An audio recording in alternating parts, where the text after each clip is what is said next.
Dear students, आज हम stat 301 के प्रैक्टिस क्वेश्चन लेक्चर 23 टू 27 करेंगे।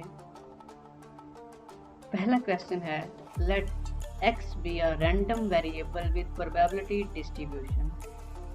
x हमारे पास -1, 0, 1, 2, 3 एंड f ऑफ x हमारे पास 0.125, 0.52, 0.20, 0.05 एंड 0.125 है।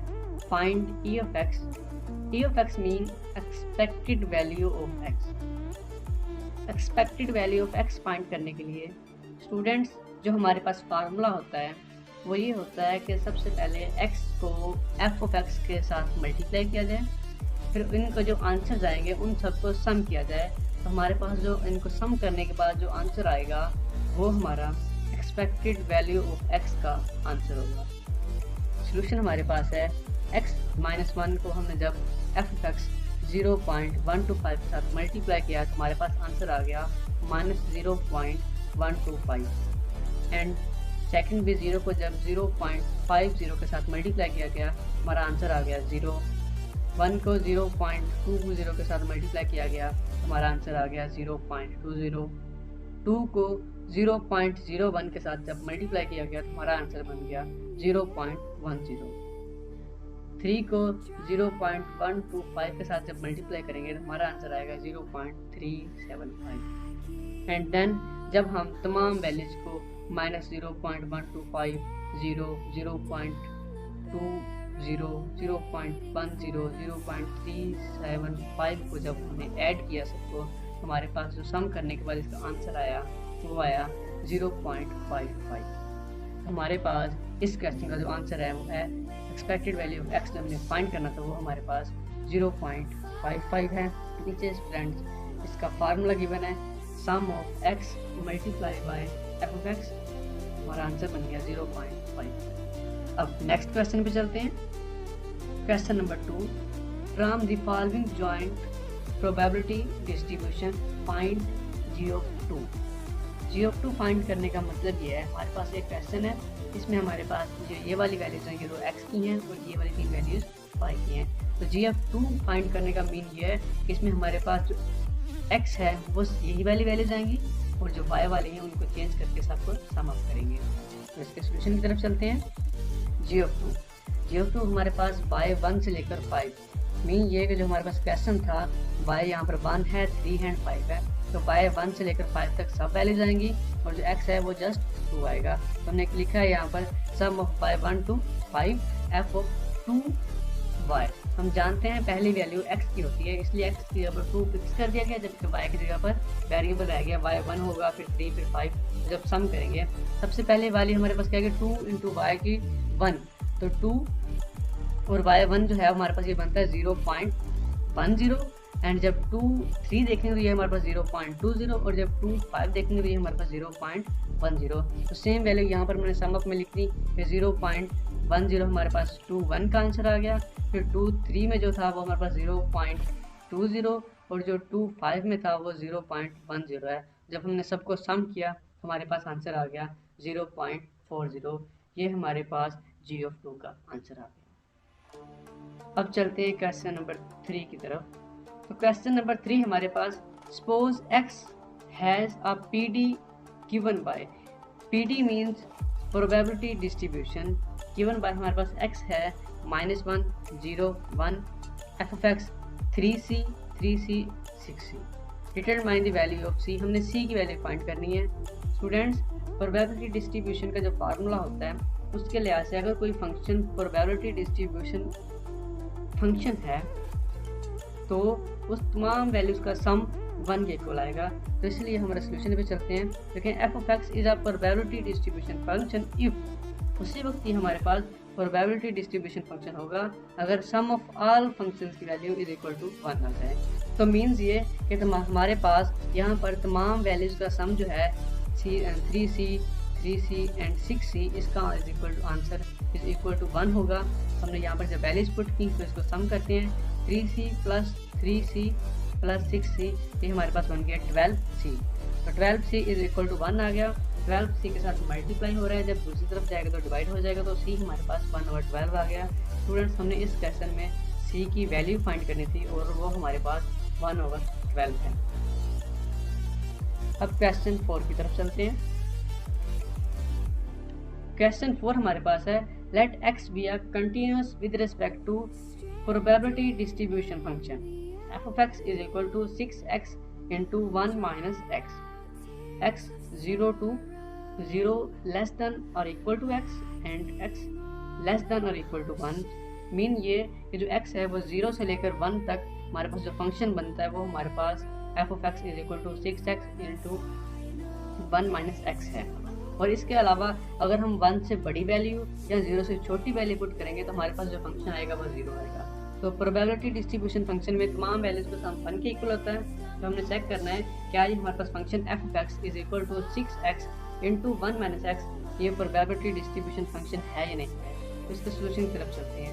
स्टूडेंट्स, सोल्यूशन की तरफ जाने से पहले मैं आपको बता दूं कि जब हमारे पास फंक्शन इस फॉर्म में आएगा कि जैसे हमारे पास f of x is equal to 6x into 1 minus x, मतलब टेबल की फॉर्म में नहीं है, जस्ट एक फंक्शन की फॉर्म में आएगा, तो हमारे पास इसका जो फार्मूला होता है वो ये होता है कि फंक्शन में लोअर लिमिट और अपर लिमिट के लिहाज से हम इसकी इंटीग्रेशन लेते हैं जिस फंक्शन की। लेट जैसे हमारे पास ये फंक्शन है तो इसकी हम लोअर लिमिट हमारे पास यहाँ कम से कम वैल्यू 0 और ज़्यादा से ज़्यादा 1 पुट कर सकते हैं, तो लोअर लिमिट 1 0 होगी और अपर लिमिट 1 होगी। तो इसका जो बेसिकली बेसिक फार्मूला है वो हमारे पास होता है f of x will be a PDF, मतलब प्रोबेबिलिटी डिस्ट्रीब्यूशन फंक्शन इफ हमारे पास -∞ टू +∞ तक वैल्यूज आ गई और f of x is equal to हमारे पास इसका आंसर 1 के इक्वल आएगा। तो फिर ये हमारे पास प्रोबेबिलिटी डिस्ट्रीब्यूशन फंक्शन होगा। तो चले हम अपने जो क्वेश्चन थे उसके लिहाज से देखते हैं। हमारे पास जो लोअर लिमिट वो 0 थी और अपर लिमिट 1 थी। तो हमने इंटीग्रेशन ऑफ 0 1 के लिहाज से 6x into 1 minus x d of x is equal to 1। अब 6x को जब हम 1 से मल्टीप्लाई करेंगे तो ये 6x रह जाएगा, फिर 6x को जब हम x से मल्टीप्लाई करेंगे तो ये 6x का स्क्वायर हो जाएगा। तो यहाँ पर हमारे पास वो 6x minus 6x स्क्वायर बन गया था, हमने इसको अलग अलग लिख लिया। इंटीग्रेशन की ये प्रॉपर्टी होती है जिसमें हम इसको अलग अलग करके लिख सकते हैं, तो हमने इसको माइनस साइन के इधर इंटीग्रेशन लिख लिया और इस पर भी, और ये integration with respect to x है। डी ऑफ x का मीनिंग ये होता है कि integration with respect to x होगी। हमारे पास 6x की भी हमने इंटीग्रेशन करनी है एंड 6x स्क्वायर की भी इंटीग्रेशन करनी है विद रिस्पेक्ट टू x। तो स्टूडेंट्स, जिसके रिस्पेक्ट हम इंटीग्रेशन करते हैं उसका ये फार्मूला होता है, जैसे यहाँ पर हमारे पास x होगा तो जब x के रिस्पेक्ट इंटीग्रेशन करेंगे तो जो कांस्टेंट वैल्यू साथ 6 है उसको कुछ नहीं होगा, लेकिन जो x वेरिएबल है उसकी पावर में हम एक ऐड करेंगे और जिससे हमने ऊपर ऐड किया है उसी वैल्यू को नीचे डिवाइड कर देंगे। मीन ये कि हमारे पास 6 की पावर 1 थी तो 1 + 1 2 हो गया, तो 2 को ऊपर पावर में भी लिखना है और 2 को पूरी वैल्यू के नीचे डिवाइड भी करना है। तो ये हमारे पास बन गया 6x² 2। वैसे ही हमारे पास यहाँ x की पावर 2 थी, इसमें जब हम 1 ऐड करेंगे तो ये बन जाएगा 3, तो पावर में हमने 3 लिखना है और 3 से नीचे डिवाइड भी करना है। हमारे पास जो लिमिट है 0 and 1, इसको हमने फिलहाल कुछ नहीं कहा, वैसे ही साथ लिख देंगे 1 and 0। तो ये 2 से 6 कैंसिल आउट होता है, हमारे पास बच गया 3। इस तरह 3 से 6 तो 2 बन गया, हमारे पास ये बन गया 3x² 1 0 - 2x³ 0 1 is equal to 1। Next, अब हम यहाँ पर लिमिट अप्लाई करेंगे। तो इंटीग्रेशन में लिमिट ऐसे अप्लाई होती है कि upper limit minus lower limit. तो जब हम यहाँ पर x की जगह पर अपर लिमिट 1 है तो 1 पुट करेंगे तो 1 का स्क्वायर 1 ही होता है, और जब लोअर लिमिट 0 पुट करेंगे तो 0 का स्क्वायर 0 और ये पूरी टर्म 0 हो जाएगी। तो 3 × 1 -0 आएगा, लेकिन -0 क्योंकि उसकी कोई वैल्यू नहीं होती इसलिए हमने वहाँ नहीं लिखा, जस्ट हमारे पास 3 × 0। सेम यहाँ पर भी हमारे पास 1 की क्यूब 1 आ गया और 0 का क्यूब जो पूरी टर्म 0 आएगा, 0 से 2 से मल्टीप्लाई करेंगे तो वो पूरी टर्म 0 हो जाएगी। तो ये 3 × 1 -0 और -0 को क्योंकि यहाँ पर वैल्यू मतलब नहीं लिखी तो यहाँ पर 2 of 1 इज इक्वल टू 1 आ गया। तो 3 को 1 से मल्टीप्लाई करेंगे तो 3 और 2 को 1 से मल्टीप्लाई करेंगे तो हमारे पास 2 आ गया। 3 - 2 किया तो हमारे पास 1 आ गया।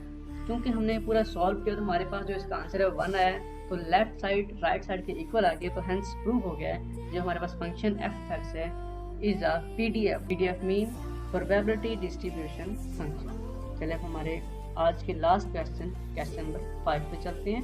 क्वेश्चन नंबर 5 में हमारे पास 2 वेरिएबल्स गिवन है, let x and y be are independent with respect to PDF, मतलब probability distribution function f of x into y is equal to x² + 1/3xy। तो यहाँ पर हमारे पास जो x के ऊपर है वो x 0 से बड़ा या इक्वल और 1 से छोटा या इक्वल है, एंड y 0 से बड़ा या इक्वल और y 2 से छोटा या उसके इक्वल है। अगर इसके अलावा कोई और वैल्यू मीन्स x के लिए 0 से छोटी और 1 से बड़ी और y के लिए 0 से छोटी और 2 से बड़ी कोई वैल्यू हम इसमें पुट करेंगे तो हमारा आंसर 1 बन जाएगा।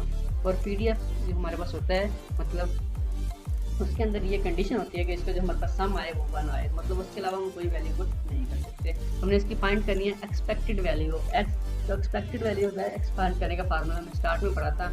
अगर हमारे पास टेबल की फॉर्म में डाटा हो तो उसका होता है उसको x को f ऑफ x जो हमारे पास वैल्यू होगी उसको मल्टीप्लाई करके उस सब को सम करेंगे। लेकिन अगर प्रेजेंट फंक्शन की फॉर्म में आएगा तो हम क्या करेंगे x into g of x, और इस पर हमारे पास जो लिमिट आएगी वो x की आएगी। लेकिन यहाँ पर हमारे पास चूँकि y भी है तो पहले हम इस y को सॉल्व करेंगे, मतलब y के ऊपर लिमिट अप्लाई करके इसको जी ऑफ x बनाएंगे। तो जी ऑफ x हमारे पास आ जाएगा integration of y function x of y d y, मतलब हम इसके ऊपर अप्लाई कर रहे हैं integration with respect to y is equal to हमारे पास आ गया 0 टू हमारे पास जो है वो हमारे पास थी lower and upper limit of y and 3x² plus xy over 3। Student 3x² plus xy over 3 कहाँ से आ गया, घबराने की ज़रूरत नहीं है, ये इसी क्वेश्चन में है। अगर हम दोनों तरफ मतलब अगर हम यहाँ पर दोनों तरफ 3 से एलसीएम ले लें तो हमारे पास जो आंसर आएगा इसके साथ 3 मल्टीप्लाई हो जाएगा, ये बनेगा 3x² प्लस xy ओवर 3। तो वही उसने यहाँ पर लिख दिया है 3x² प्लस xy ओवर 3। ठीक है, अब नेक्स्ट स्टेप में क्या करता है 1 ओवर 3 जो है उसको नीचे वाला 3 है उसको बाहर लिख लिया इंटीग्रेशन से, क्योंकि कॉन्स्टेंट वैल्यू इंटीग्रेशन से बाहर आ सकती है। अब नेक्स्ट स्टेप में फिर से उसने वैसे ही जैसे हमने ऊपर करके हैं उसने अलग अलग कर दिया 3x² into d y plus 1 over 3 xy d Y.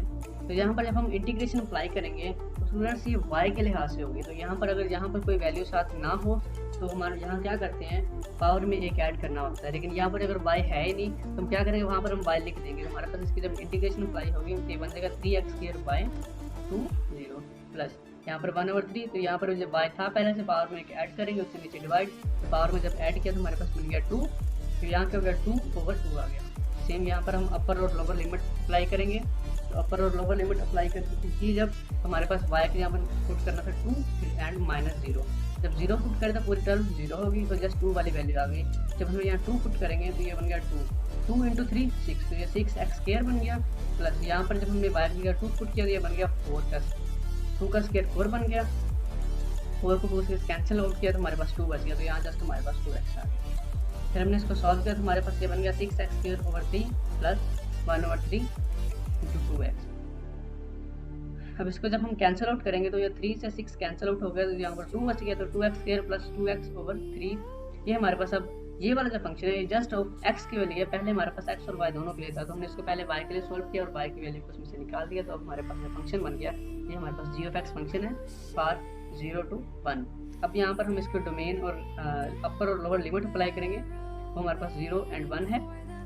हमारे पास एक्सपेक्टेड वैल्यू का फार्मूला आ गया x g of x 0 1 x 2x² plus 2x over 3 g of x is equal to.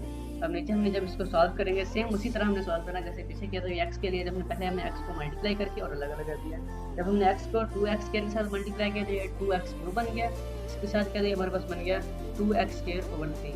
तो यहाँ से हमने 2 और 3 को बाहर कॉमन निकाल लिया। यहाँ पर हमने क्या किया x² में जब हमने ऐड किया तो ये 3x³ में हमने जब एक ऐड किया तो ये cube plus 1 is equal to बन गया 4, x³ ओवर 4 आ गया। तो यहाँ पर हमारे पास स्क्वायर था तो ये x³ ओवर 3 आ गया।